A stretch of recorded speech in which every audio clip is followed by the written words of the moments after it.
Sometimes you hear about ideas that they stick with you. Concepts so out there, they make you rethink everything. Absolutely. And I think that's why people are so drawn to this topic today, the idea of, well, advanced alien propulsion. We're not talking rockets here. No, definitely not. We're talking about gravity manipulation, space-time distortion, the works, really. And specifically, we're diving deep into the descriptions given by Bob Lazar over, decades now? That's the plan. Synthesizing all those public statements, the technical details he's offered. And look, for this discussion, we're going to treat these descriptions seriously, explore the concepts as he presented them. Right, unpack the mechanics he laid out. It's ambitious stuff, bending gravity, warping space-time, this unique power source. It really is.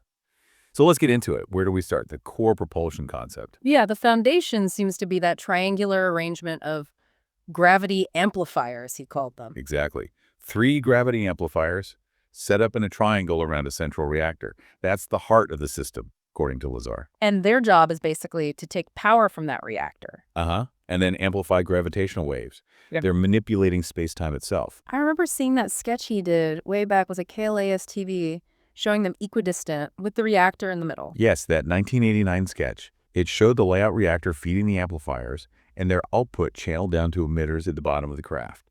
It's a consistent picture he's painted. So it's not just lift. This setup allows for control, too. Precisely. By varying the output of each amplifier individually, you get directional control. Tilting, rotation, it's all done by subtly adjusting those gravitational fields.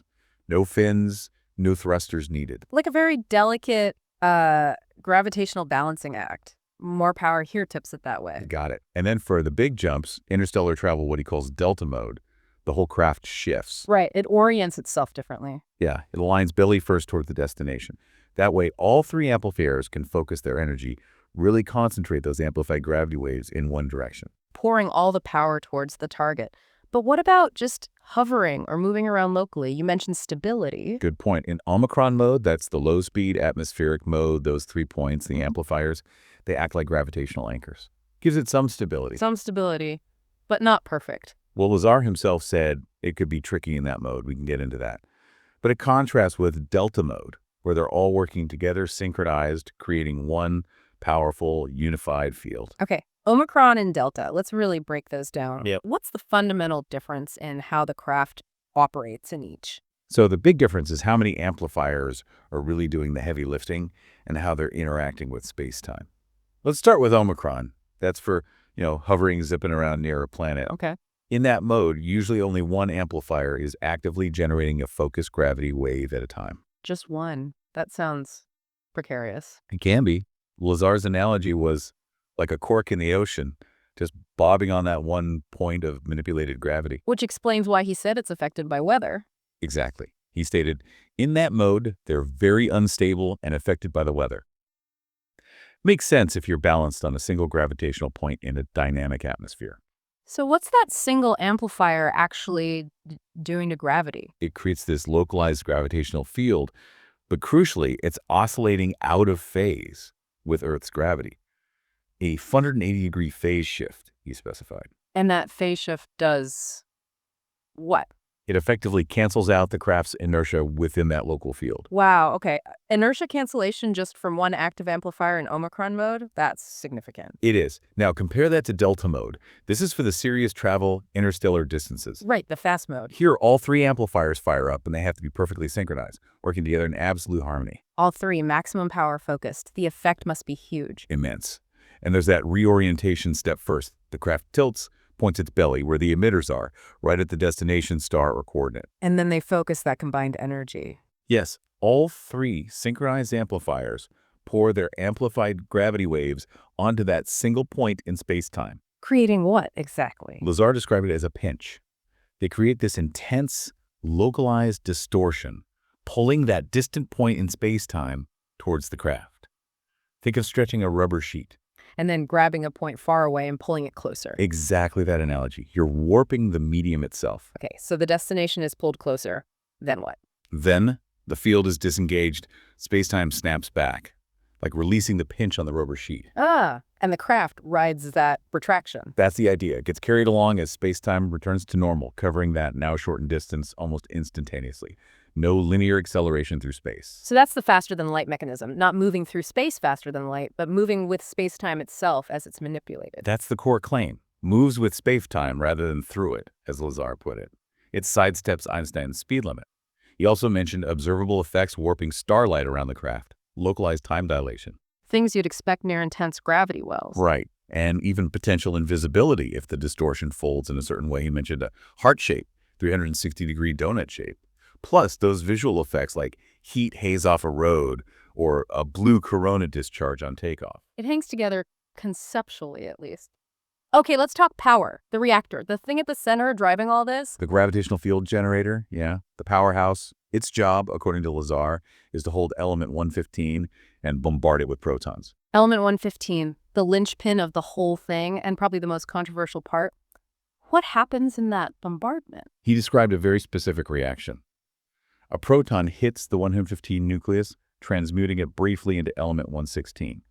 But the key is, this process supposedly releases antimatter, antiprotons. Any matter, inside the reactor. Yes, and those antiprotons are then carefully annihilated with regular protons also within the reactor. And that annihilation, matter plus antimatter, that's the energy source.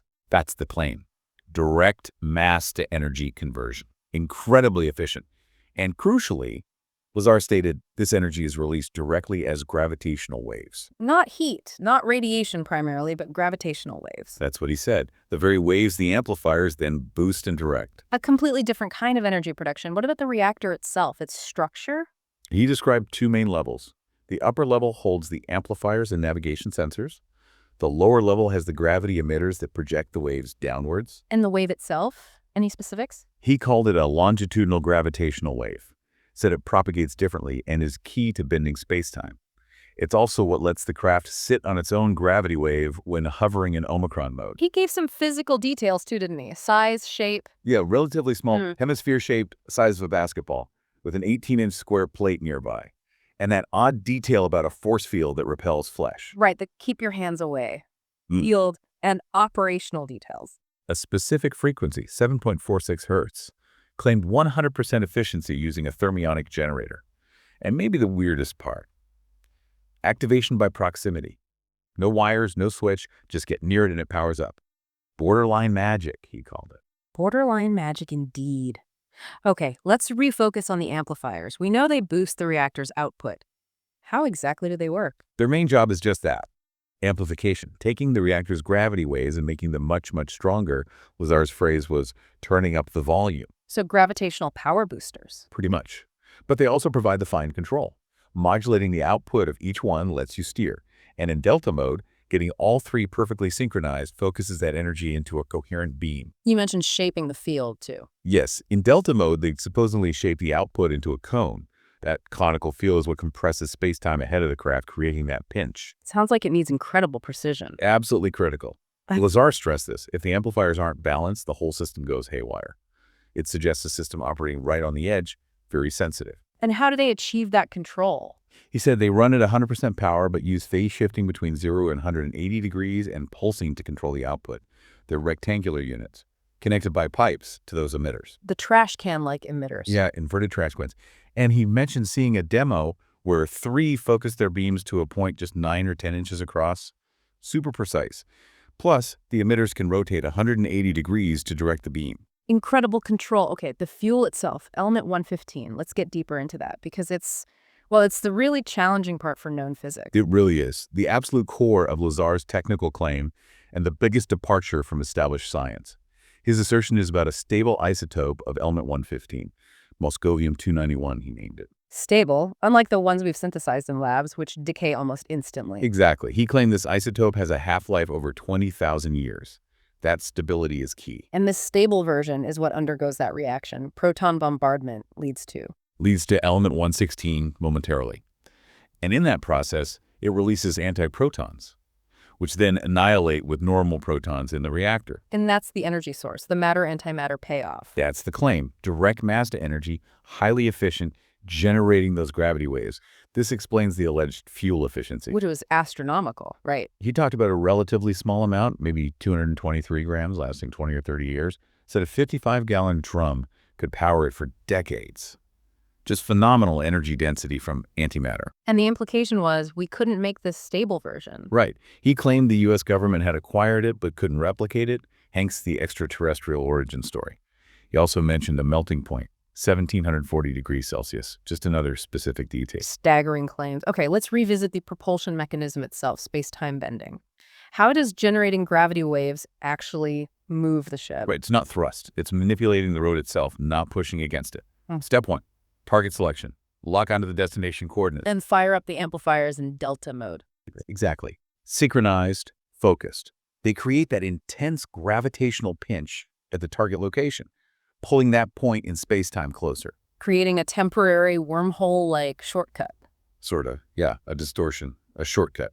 Then, crucially, they switch off the field, And space-time snaps back. like an elastic band. And the craft, sitting in that distorted region, gets pulled along as space-time relaxes to its normal state, arriving at the destination. Instantly covering the distance because the distance itself was temporarily shrunk. That's the FTL trick. That's the concept. Moving with space-time's retraction, not through space in the conventional sense, bypassing the light speed limit. And this links back to the visual distortions. Warped starlight, time effects. Yes. Consequences of that extreme space-time curvature, including that potential donut shape invisibility, the heat haze effect, the blue corona, is all tied to manipulating space-time geometry. Okay, another huge piece. Inertia cancellation. Making those right-angle turns without turning the occupants into goo. It comes back to that phased gravitational field. The craft generates its own local gravity field, 180 degrees out of phase with the ambient field, like Earth's. Creating a bubble. Essentially, yes, a self-contained reference frame. Inside that bubble, the out-of-phase field cancels out the effects of inertia. So acceleration just doesn't register inside. That's the claim. The entire craft and everything in it are within this distorted bubble where inertia is negated locally. So slam on the brakes, do a 90-degree turn at Mach 10, no G-forces felt inside. The ping pong ball in a cup analogy he used. Exactly. The cup, the field moves, but the ball, the occupants, floats undisturbed inside because the force isn't transmitted through the local field in the normal way. Yeah. It makes those reported UFO maneuvers theoretically possible. Remarkable. What about protection? You mentioned Omicron was vulnerable to weather. What about Delta Mode's powerful field? Does it shield the craft? Big difference. While Omicron is affected by weather, the intense field in Delta Mode is supposedly a powerful shield. Shielding against what? Physical impacts? Radiation? Lazar suggested several things. Repelling air molecules, creating a buffer against atmospheric friction and turbulence, deflecting things like lightning or EMPs. The energy would just dissipate across the field. Like a force field in sci-fi. Pretty much. And even thermal projection. By slowing down molecules hitting the edge of the field, it could insulate against extreme heat or cold. So Delta Mode is not just for travel, it's also maximum defense or protection. Okay, how does all this affect actually seeing the craft? The visual appearance? It makes it look weird. The main thing is light bending. The intense gravity warps space-time, acting like a lens. So light from or around the craft gets bent, making it look blurry, out of focus, distorted. Like looking through thick, warped glass. Exactly. Then there's potential color shifting. The high-energy fields could ionize the air around it, causing a glow often described as blue or amber. And what about trying to track it with radar or LiDAR? The space-time warping would likely play havoc with those systems, make it very hard to get a solid lock or accurate reading. He described the craft itself as looking sort of metallic, maybe an eggshell texture when dormant. But when powered up. That distinct look becomes indistinct, blurred, distorted by the active field. Which leads right into the problems of photographing it if light itself is being bent all around it. Exactly. Lazar claimed getting clear photos is incredibly difficult, if not impossible, when it's under power. The light bending causes lens aberrations, blurriness, double images. Like trying to photograph a heat haze? Yeah, his analogy was like trying to photograph a mirage. Plus, he suggested the field could Doppler shift the light frequencies. Visible light might get shifted into infrared or UV, making it invisible to cameras or eyes. So the light's still there, just not in a wavelength we can detect easily. Potentially. And he even claimed the gravitational waves themselves could mess with photographic film, directly fogging it, even melting it in early tests. He mentioned the poor quality of alleged 1980s test flight footage being due to these light-bending effects obscuring any sharp details. So the very physics that supposedly make it work also make it incredibly difficult to document conventionally. It's a self-contained narrative in a way. It is remarkably detailed and internally consistent, you have to admit, We've covered the amplifiers, the reactor, element 115, the two modes, space-time bending, inertia cancellation, shielding, the visual effects. It's a complete, albeit extraordinary picture. And while it remains firmly in the realm of the unverified, the level of technical detail Lazar has maintained for so long is, well, it's compelling, isn't it? It keeps people fascinated. It absolutely does. And it forces you to think about the sheer scale of what might be possible. If any of this were real, true FTL travel, negating inertia, this kind of energy source, it changes everything. Completely rewrites the rule book for physics and cosmology. It really pushes you to consider what might lie beyond our current understanding. Even exploring these unverified ideas, it stretches the imagination, doesn't it? Makes you wonder what other possibilities are out there waiting to be discovered. Definitely food for thought. What physics might we not even have a framework for yet? Exactly. Well, thanks for taking this deep dive with us today into these really mind-bending concepts.